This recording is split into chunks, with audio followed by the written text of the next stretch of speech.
Mirëmbrëma të nderuar zonja dhe zotri, mirë se erdhët në Radio Televizionin e Maqedonisë në një studio të improvizuar këtu në Komisionin Shtetëror të Zgjedhjeve. Jemi këtu në një emision special në kuadër të emisioneve kushtuar referendumit, i cili do të mbahet më 30 shtator, ku qytetarët do duhet të shprehen nëse janë për antarësimin e vendit në NATO dhe në Bashkimin Evropian dhe duke pranuar marrëveshjen me Greqinë. Komisioni Shtetëror i Zgjedhjeve është institucioni kryesor i cili duhet të organizojë dhe realizojë referendumin. Për këtë qëllim, jemi këtu për të diskutuar me njerëzit që mund të na sqarojnë detaje rreth organizimit të referendumit. Në emision kemi ftuar nënkryetaren e KSZ-s, zonjën Ditmire Shehu. I ftuari i dytë në emision është zoti Enver Salihu, antari i KSZ-s. Siç përmenda, KSZ është institucioni i cili duhet të organizon referendumin dhe gjithë përgjegjësia për këtë çështje bie mbi ju. Për realizimin e referendumit, normal që ju duhet keni mbështetjen e institucioneve. Ashtu është e paraparë edhe me dokumentat që janë në fuqi. A keni mbështetjen e duhur nga qeveria, nga institucionet e tjera, përkatëse siç janë komunat, qyteti i Shkupit, për formimin e komisioneve, për hapësirat e nevojshme për vendvotime dhe a ju mjafton buxheti që është ndarë për të realizuar këtë proces? Ju falemnderit edhe një herë për ftesën. Deri tani bashkëpunimi me institucionet të cilat i theksuat edhe ju ka qenë zyrtar dhe në nivelin e duhur. Kemi pasur takim duke filluar prej kryeministrit deri në kryetarin dhe nënkryetarin e bashkësive e njësive për veçeverisje lokale, zotrin Shilegov dhe Visar Ganiun, të cilët na e kanë ofruar të gjithë ndihmën teknike të cilët ne kemi kërkuar deri në ato momente dhe janë të gatshme edhe për vazhdimin e bashkëpunimit. Po ashtu sa i përket edhe pushtetit lokal, personalisht ne si antar të Komisionit Shtetëror Zgjedhor bëm vizitë në të gjithë komisionet komunale zgjedhore dhe e pam përsa afërmi kushtet me të cilët janë duke punuar për momentin komisionet komunale zgjedhore.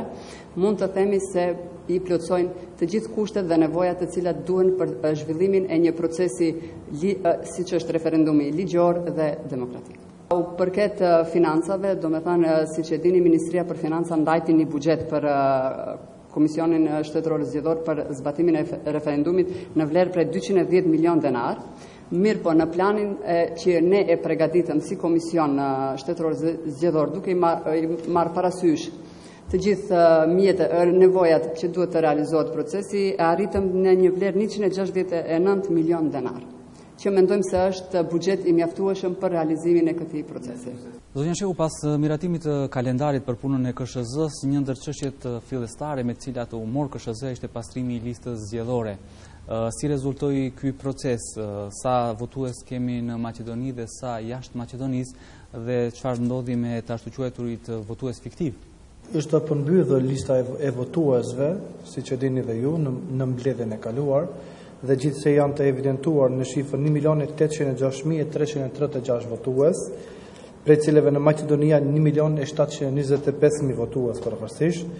Persona me punë të përkohshme jashtë vendit janë 76.000 votues, personat që vujnë dënim me burg ose janë në paraburgim janë 1.558, persona të shpërngulur janë 7.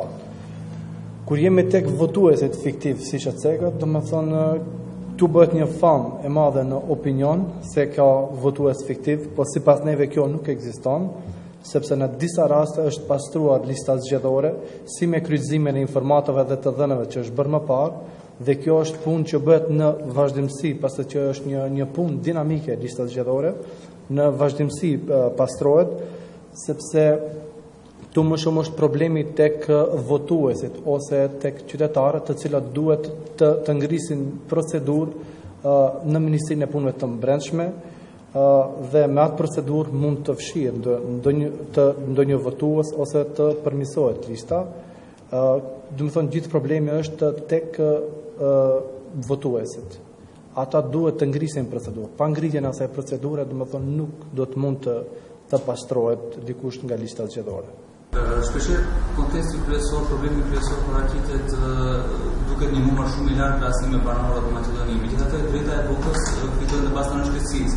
Shtetasit të cilët jetojnë jashtë vendit janë të evidentuar diku në 76.000 votues, prej të cilëve tani e dim 2694 vetëm se janë paraqitur për të votuar jashtë vendit, dhe ky numër është shumë i vogël i shtetasve që është paraqitur, kurse siç e cekët ju, do të thonë nuk ka kurfar manipulimi lidhur me këtë numër, që e thoni numri i madh i votuesve, pasi që secili qytetar për të pajisur me dokument duhet të pajiset me dokumente identifikimi, me pasaport, me letër njoftim, dhe kështu që atë procedurë e ka Ministria e Punëve të Brendshme dhe ne nuk besojmë se ka ndonjë keq përdorim gjatë dhënies së letër njoftimeve ose pasaportave.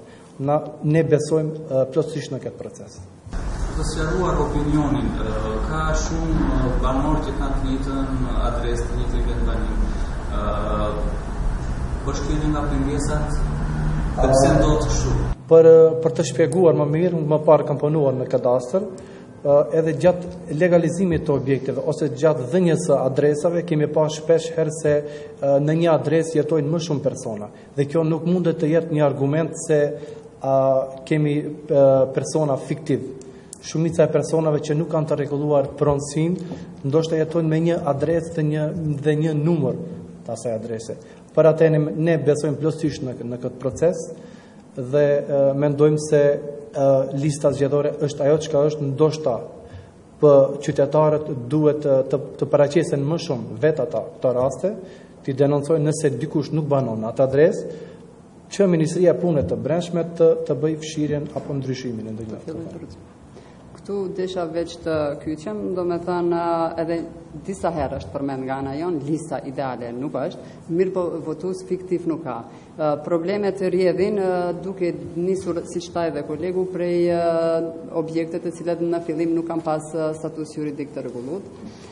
Pastaj pushtetet lokale duke rregulluar lagjet, numrat, rrugët, emrimin e rrugëve, dhe është një proces që është, besoj se duhet kohë që të kryet, mirë po votues fiktiv nuk ka. Çdo qytetar me ndryshimin e vendbanimit ka drejt ligjore që të bëne paraqitje në Ministrinë për Punë të Brendshme, të cilën rrallë herë e bëjmë ne si qytetar të këtij vendi. Po ashtu këtu desha dhe ta plotësoj kolegun, do të thonë disa cikle me radhë zgjedhore si varretje OSBE-s ka qenë edhe e drejta e votës e personave të cilët nuk kanë dokumente identifikimi, agjenda në shtëpi ndëshkuese, përmirësuese, gjithsesi në burgjet. Mirë po në bashkëpunim me Ministrinë e Punëve të Brendshme arritëm që 260 personave të nxjerrim letër njoftimi dhe të njëjtit tashmë veç gjenden në listën zgjedhore. Të shtoja diçka, kur ishim te përgatitja e referendumit, ta njoftojmë edhe opinionin se që në fillim në seancën e parë dhe në seancat e radhës kemi sjell aktet e duhura, siç është rregullore për përgatitjen dhe organizimin e referendumit, propozim afatet dhe procedurat lidhur me referendumin dhe rregulloren lidhur me kundërshtimet. Këto janë aktet kryesore me të cilat ne si KSZ garantojmë për një proces të suksesshëm gjatë këtij referendumi, do të thotë një proces ligjor. Për dallim nga ciklet zgjedhore për zgjedhjet parlamentare, për referendum duke qenë më e vogël e votuesve në diasporë, si roli ky proces atje ishte një prag të paktën 10 persona të interesuar për të hapur një event votim. Cila është shifra, cilat janë numrat? Po sipas numrave zyrtar janë 14 përfaqësi, do të thonë të shpjegojmë njerë, kemi gjithsej 47 përfaqësi diplomatike dhe konsulare në të cilat votohet, do të thonë 47 vende, prej të cilave në 14 përfaqësi diplomatike nuk është mbërri pragu prej 10 votuesve, siç është Varshava, Ottawa, Tokyo, Madridi, Tirana, Astana, Prishtinë, Sarajevo, Peking, të cilat kemi 9, 8 ose më pak votues, në këto përfaqësi nuk do të votohet, kurse pragu prej 10 votuesve është arrit në 33 përfaqësi diplomatike, siç është Berni, Ljubljana, Minheni, New Yorku, Chicago, Sofia, Oslo, Vjena, Toronto, Londra dhe shumë vende të tjera, janë të paraqitur gjithsej në gjithë të 33 përfaqësi diplomatike që do të votohet, 2694 persona, të paraqitur për të votuar, kurse numri I përgjithshëm I personave që jetojnë jashtë vendit sipas ne është 7-6.000 persona. Cilët kanë bërë paraqitjen Po, do të thonë paraqitje kanë bërë vetëm janë pranuar paraqitjet e vetëm 2694 persona. Do të thonë është një numër shumë I vogël sipas neve. Mbetemi në diasporë me që diaspora do të votojë para përkatësisht më 29 shtator. Po, tash do të thënë jemi konform kalendarit, I cili është I sjellur edhe në mbledhjen e parë të Komisionit Shtetëror Zgjedhor. Janë formuar këshillat zgjedhore të cilat duhet të votohet. Për momentin aplikuam edhe ata të cilët duhet të marrin viza. Të njëjtët persona do të votojnë 3 ditë para në Komisionin Shtetëror Zgjedhor, të cilat do të udhtojnë në përfaqësi diplomatike. Gjithçka është përgatitur dhe jemi në kohë. Në të gjithë përgatitjet. Po, atje votohet 1 ditë para. Kur jemi këtu të shtoj edhe diçka se ne si KSZ kemi bë racionalizimin e personelit I cili do të jetë në përfaqësitë diplomatike dhe konsulare. Do të thonë kemi zvogluar diku parafërsisht ishte më duket 2/3 e personelit do të jetë prezent në përfaqësitë konsulare dhe kemi do të thonë vetëm në 1/3 është harxhimi I personave të cilët shkojnë nga Republika e Maqedonisë ato administratorë për të qenë në komisionet e votimit, me çka kemi bën një kursim të mjeteve buxhetore, që është një gjë e mirë dhe është në të mirë të gjithë qytetarëve. Sa kushton përgjithsisht procesi I referendumit jashtë Maqedonisë? Mund të llogaritni domethënë të jetë parafërsisht 1/3 më pak se zgjedhjet e fundit të 2016 I cili ka qenë diku te 600.000 euro parafërsisht. Po në Maqedoni janë formuar komisionet komunale dhe këshillat zgjedhore? Siç e dini, komisionet komunale zgjedhore janë me mandat. Njëjtat janë zgjedhur më herët, mirë po kemi bërë plotësimin e të njëjtave në raste kur ata për arsye shëndetësore apo arsye familjare kanë kërkuar që të tërhiqen, dhe të njëjtat dhe në vazhdimsi siç e shihni në çdo seancë bëjmë kompletimin e të njëjtave. Po ashtu tash jemi në vijim, bëjmë edhe kompletimin nga ana e komisioneve komunale zgjedhore, bëhet kompletimi I këshillave zgjedhore, cilat do të jenë në ditën e votimit. Besojmë se brenda javës do të përfundohet edhe ky proces. Përbërja e këshillave, siç me ligjin për referendum është e parapartje të jenë nga 6 antar. Do të thënë përfaqësuesit politik nuk do të kenë antar në për këshillat zgjedhor, do të jenë veç administrat nënpunës shtetëror dhe nënpunës publik. Përderisa ju bëni përgatitje për organizimin e referendumit, subjektet politike vendi kanë filluar me fushatën, cila është interesimi I mediave për të buruar, sigurisht që keni pasur edhe çmimore për prezantim mediatik. Do të thënë me ditën kur u bë dhe shpallja prum vendim në të cilën I autorizuam dhe mediat të cilët duhet të dorëzojnë çmimorën e dorëzojnë te komisioni, një ndër institucionet të cilët dorëzohet është edhe Komisioni Shtetëror Zgjedhor dhe e njëjta vetë se gjendet në webfaqen e jon dhe çdo kush ka qasje që mund të shohë se çmimorën e secillit mediave sa është çmimorja edhe sa media janë paraqitur deri tash. Të paraqitur dikun parafërsisht që 150 mediume dhe me kërkesë të parlamentit, domethënë këto çmimori kemi dorëzuar deri tek parlamenti dhe kështu që parlamenti duhet të lidhë me kontratë me mediumet ose me subjekte. Referendumi shihet si një moment historik, ku qytetarët e Maqedonisë do të vendosin se cilën rrugë do të ndjek Maqedonia. Cili është interesimi I organizatave jo qeveritare për të vëzhguar këtë proces? Interesimi I organizatave është në nivel, domethënë kemi pasur kërkesa nga vëzhgues ndërkombëtar dhe vëzhgues të brendshëm. Si vëzhgues ndërkombëtar janë nga OSBE ODIHR, parafërsisht 300 vëzhgues, organizata ndërkombëtare AIFES, dhe ishte një organizat nga India për mbrojtjen e tokës. Fondacion për shpëtim të tokës. Po, ajo me 3 vëzhgues do të merr pjesë, kurse nga të brendshmet si zakonisht organizata jo qeveritare civil dhe organizata MOST, por të njoftojmë se afati për marrjen e akreditimeve do të rrjedhë dhe në ditët në vijim deri më data 24 shtator 2018 dhe siç e tini KSZ në mbledhje të hapura para juve gazetarëve, domethënë I jep akreditimet të gjitha atyre që dëshirojnë ta vëzhgojnë referendumin e 2018. Që të kemi një proces demokratik, korrekt, dhe qytetarët mund të dalin të votojnë ditën e referendumit, duhet kemi siguri. Cila është bashkëpunimi me Ministrinë e Punëve të Brendshme dhe a ka ndonjë ndryshim në marrëdhënie dhe në detyrimet ligjore që i ka Ministria për Punë të Brendshme për zbatimin e referendumit? Po ashtu edhe me Ministrinë për Punë të Brendshme patëm takim të cilat kishin autorizuar përfaqësuesit të cilat do të jenë në ditën e votimit, ndër ngele e njëjta rregullore, të cilën e është pru edhe për zgjedhjet parlamentare dhe lokale. Është pru edhe formulari me të cilën do me thënë miratu në seancën e jonë, ku mund të parashtrojnë qytetarët ankesa dhe këshillat zgjedhore gjatë ditës së votimit. Materialet zgjedhore janë gati ose janë në proces?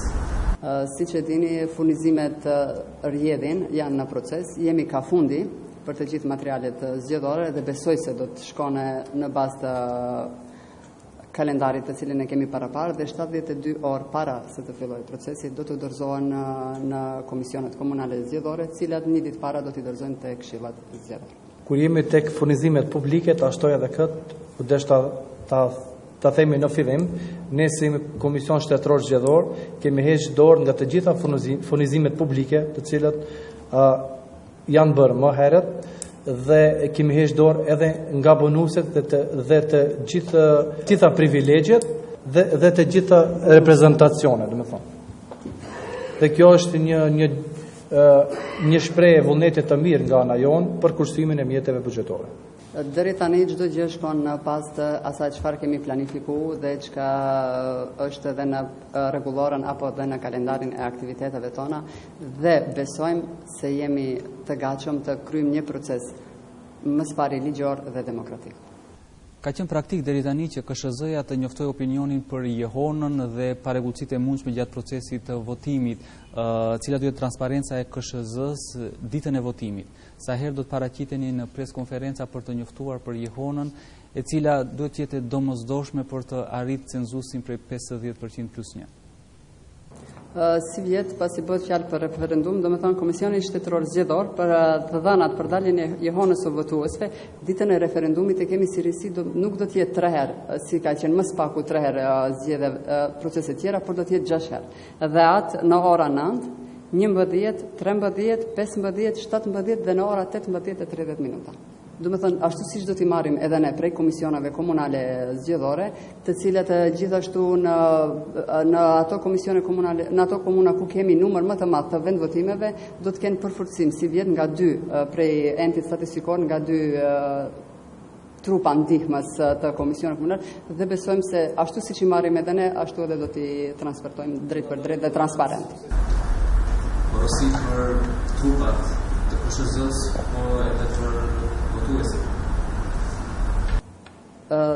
Porosia janë për këshillet zgjedhor, do me thënë edhe komisionet komunale zgjedhor, që t'i përmbahen detyrave dhe obligimeve të cilat i kanë në bazë të kodit zgjedhor dhe votuesit që të shfrytëzojnë të drejtën e tyre dhe në bazë të mendimit të tyre në ditën e votimit.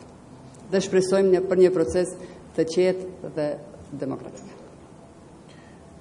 Ju falenderit për interesimin tuaj si televizion, për një çështje kaq të rëndësishme siç është referendumi, dhe një herë dhuni bëjthire të gjitha komisioneve komunale, zgjedhore dhe antarëve të nëpër vendvotime që të jenë në lartësinë e detyrës së tyre dhe të kryen detyrën e tyre në mënyrë ligjore dhe profesionale.